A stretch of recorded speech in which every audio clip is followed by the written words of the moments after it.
যে দেখুন আমি 12টার দিকে মৎস্য ভবন পাম্পে আসছে আর কি, ঠিক 12টায় আসছে, এখন 2টা 3 বাজে। মৎস্য ভবন থেকে ঘুরে এখন যেতে আমার আরো 2 ঘন্টা লাগবে, মানে আর 4 ঘন্টা শেষ। এরপরও তেল পাই কিনা ঠিক নেই।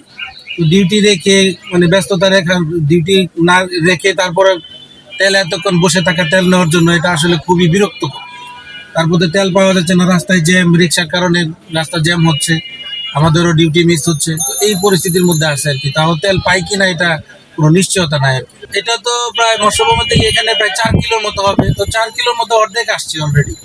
তো 2 ঘন্টা চলে গেছে, আরো 2 কিলো যেতে 2 ঘন্টার উপরে চলে যাবে। 2 ঘন্টা এই হলো পরে পরিস্থিতি। হ্যাঁ, পাম্পের ওখানে নিয়ম আছে, ওখানে পাম্পে ঢোকার আগে টোকেন দিচ্ছে, টোকেন অনুযায়ী আপনার তেল দিচ্ছে আর কি।